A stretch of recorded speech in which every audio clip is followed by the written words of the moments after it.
Have you ever wondered whether the problems in the world today would exist if we had deeper connection to ourselves, others, and the environment and acted from that place?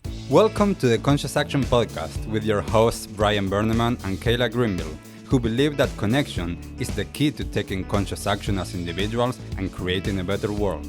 We are here to raise awareness and inspire meaningful action by sharing stories, knowledge, and conversations with thought leaders and change makers. From sustainability to well-being and everything related to conscious living, our mission is to empower you to be the change that you want to see in the world.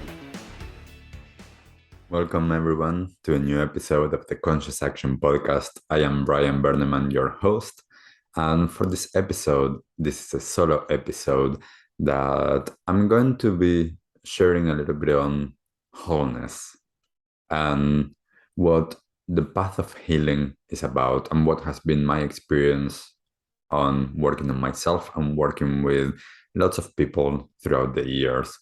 And one of the key things with this topic is that understanding on our essence, our nature, and that is that we are whole, we are perfect. And a lot of times we have grown up not believing that not being the case, being able to see all of the things that are not there, all of the things that we are not good enough, all of the parts of our being that we might not like, all of the things that we have heard others telling about us and that has wounded us.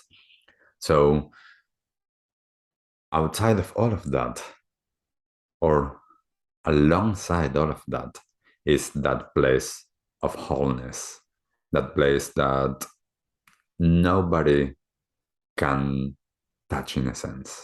Nobody can do anything to you on that level because you're whole. So nothing that anybody might be able to say actually changes that. And when I have been working on healing, a lot of times I share healing is just that path of returning to that place of wholeness.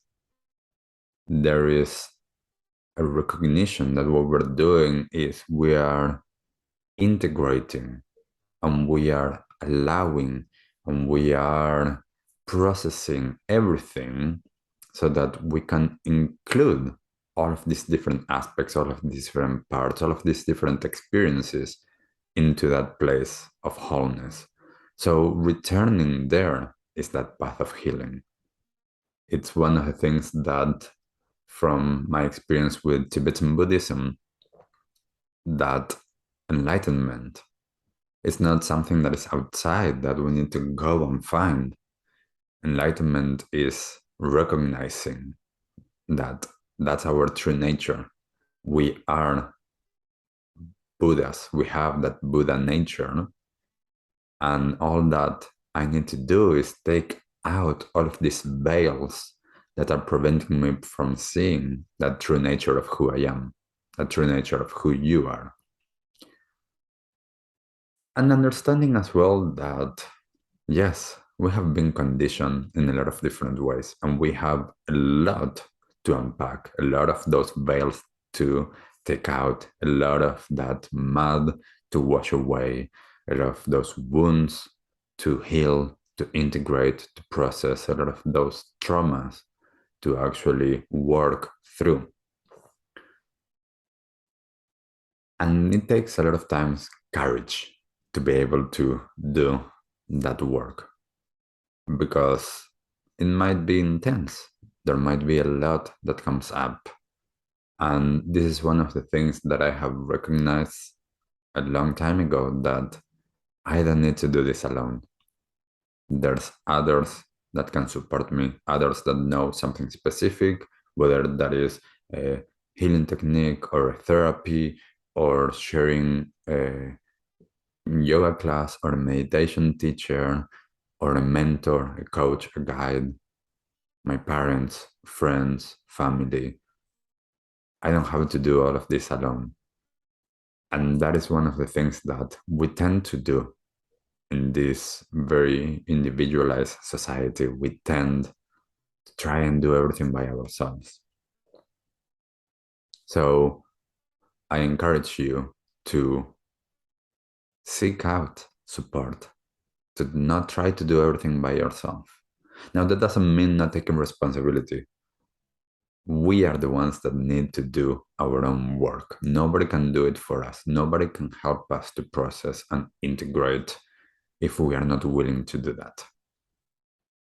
There's a lot of times that I have worked with different techniques, and I have seen this a lot of times with especially using family constellations or systemic constellations, that some of the people that came for those sessions, they weren't ready to let go. They weren't ready to actually take responsibility. The blame was outside of them. And that doesn't mean that, the external circumstances or other people cannot have an impact on us.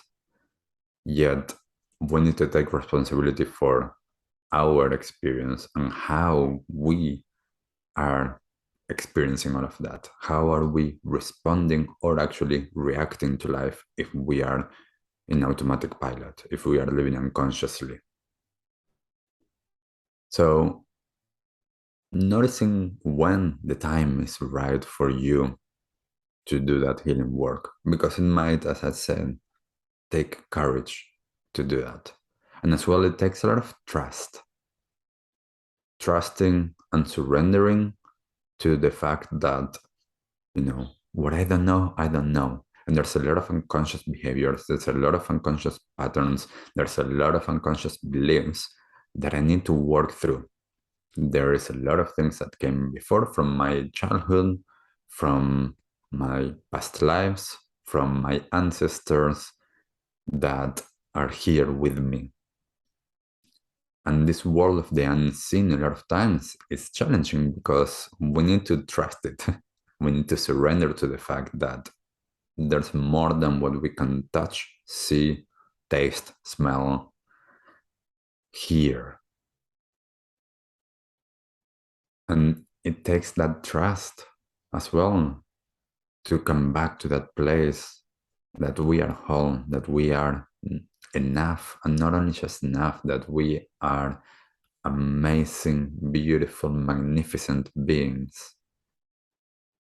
And that understanding that that is our true nature can be amazing.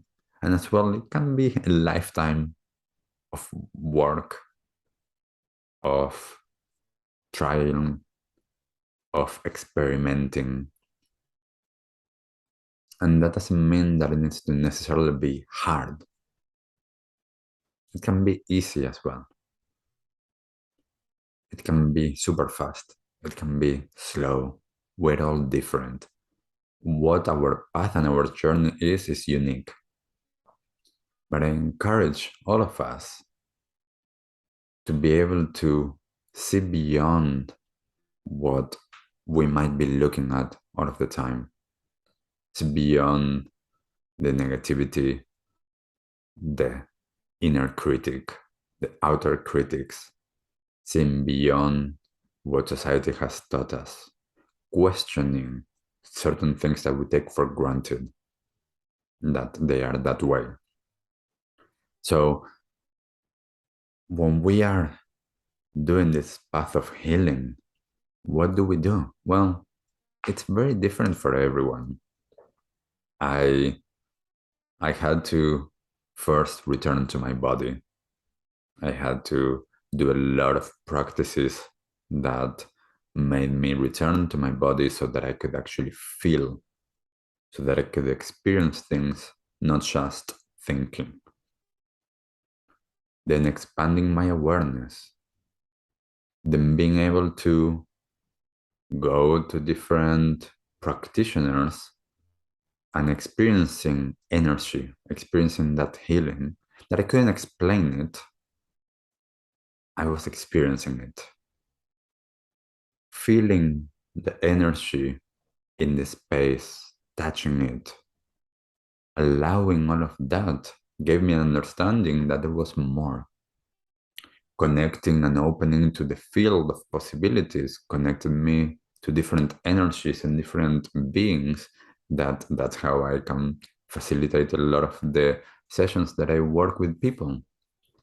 This has been my path. Your path might be very different. This is why a lot of times I say there's no one size fits all. We all need to find our own journey, our own path. We all need to find which are the keys that unlock the doors for us. And they might be similar to others, or they might be very different. Someone might just need to spend a lot of time in nature, and that is returning to that wholeness, reconnecting. Someone else, as I said, might need, as I did, to do movement practices, to do meditation, to go as I did and live in the middle of the mountain in a Buddhist retreat center for a few years. That was my path. What is your path? What are the things that resonate for you that you can recognize there? There might be something in there for me. And the invitation is to see that approach coming back to being well, coming back to health, coming back to that wholeness as you're already there. You are not that wounded person. That is happening. That is part of your experience, but you are not that. If you're anxious, depressed, stressed, that's not you. That is something that is happening, that is part of your experience. And a lot of times we identify with those things that are happening instead of allowing that to be part of what is happening. That's not us. We are this magnificent, amazing, beautiful being, and we can only experience a little bit, and we think that that's who we are. So, coming back to that place, a lot of times I say coming back to our hearts. The heart doesn't judge as much as our head judges. So coming back home to ourselves a lot of times is coming back to our hearts. And living in this way,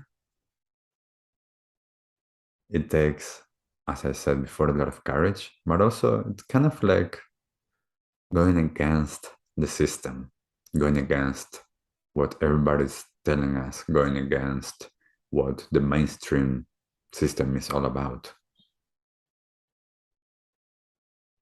Instead of living in that small place with fear, with doubts,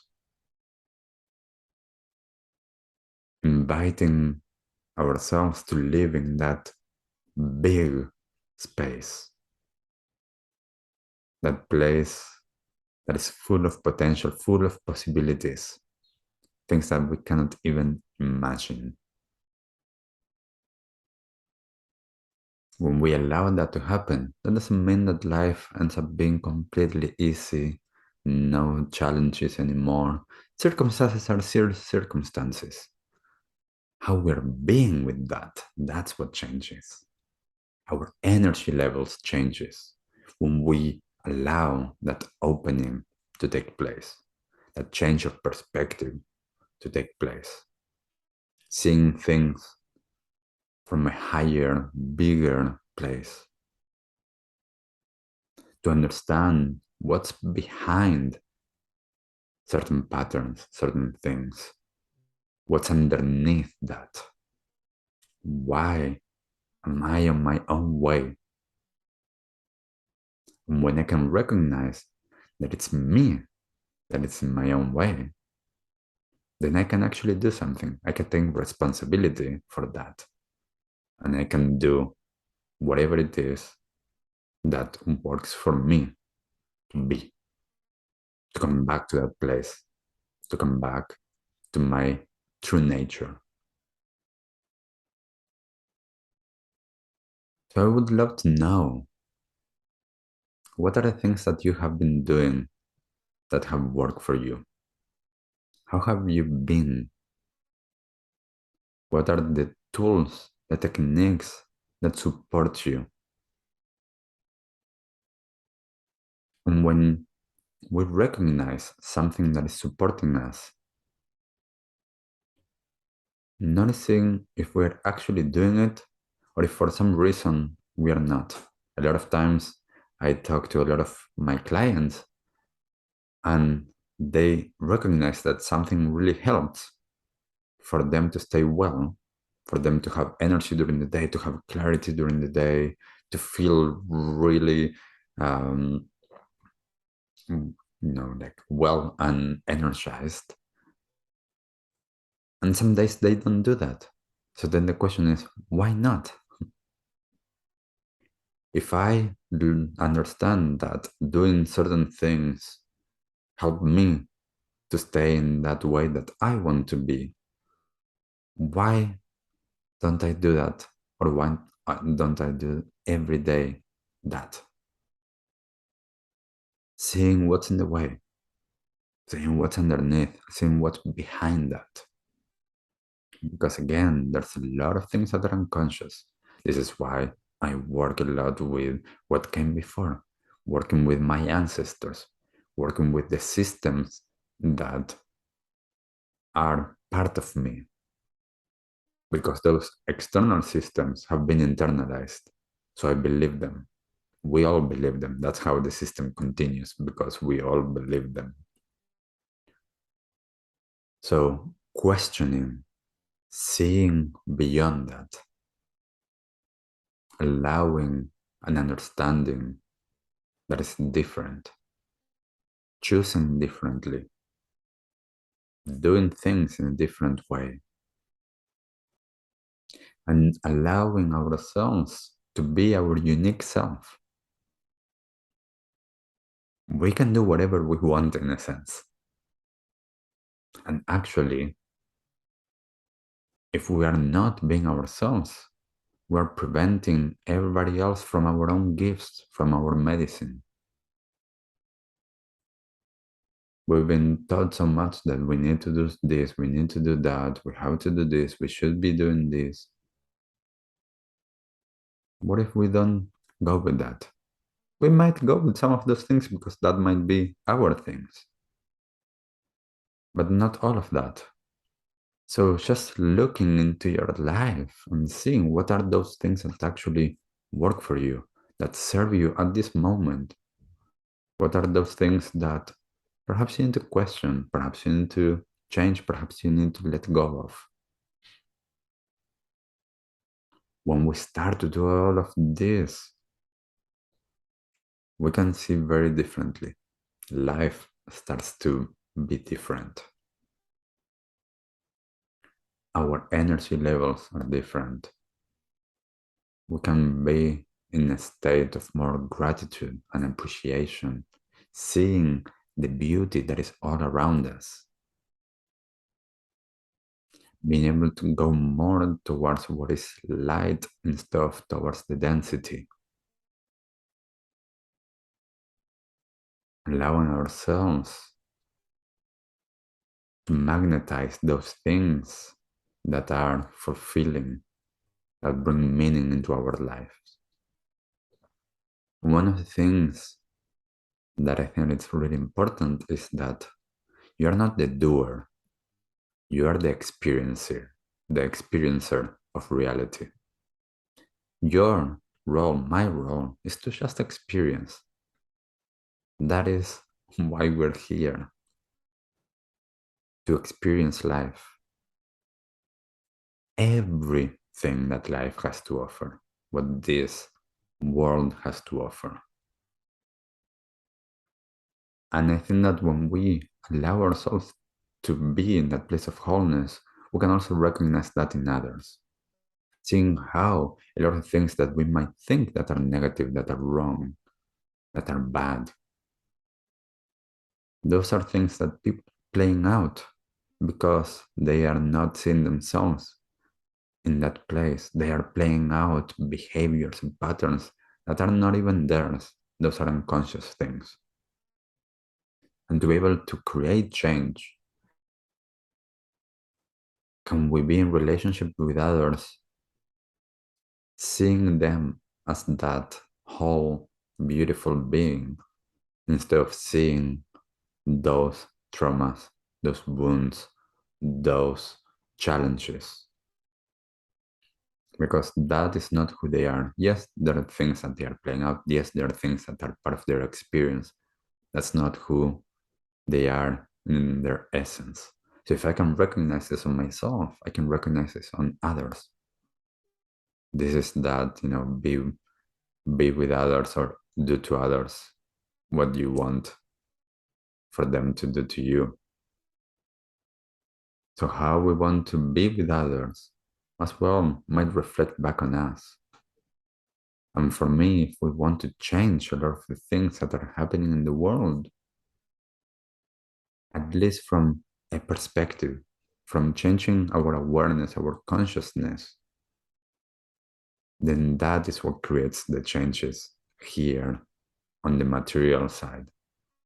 When we make a shift in consciousness, that's how we change the world. And we need to recognize this individually as well as collectively. We need to understand that place of being able to appreciate and being thankful and integrating that which wasn't seen, which was under the rug, those things that were separated. How can we bring together those things that have been apart? This, a lot of times, is the important thing about integrating, processing, not trying to push anything away. Everything is part.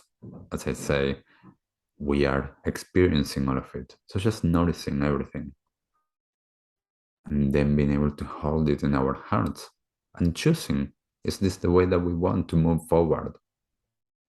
Is this the way that we want for our own life? And if the answer is no, then what am I doing? What are you doing to create a different way? At least for yourself initially, and then collectively. So let me know your thoughts. Let me know what you think. Do you even believe that your true nature is that of being whole, of being perfect? Is that something that you might be able to open yourself to?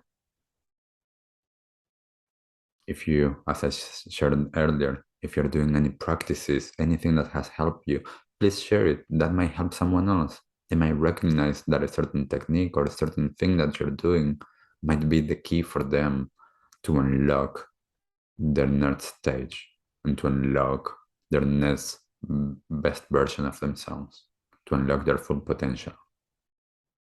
So thank you for being here. Thank you for sharing this space. And I would love to hear from you, and have a beautiful rest of your day. And see you in the next episode. Bye. What did you like the most about this episode? Take a moment to think about what change you can make in your life today. Share your conscious action on social media using #ConsciousAction and tagging @ConsciousActionNZ so we can celebrate your impact on the world and create a ripple effect. One easy action we would love for you to take right now is to share, like, and subscribe to this podcast. This will help us get these messages out into the world and inspire more people to take conscious action in their own lives, contributing to the better world we hope for.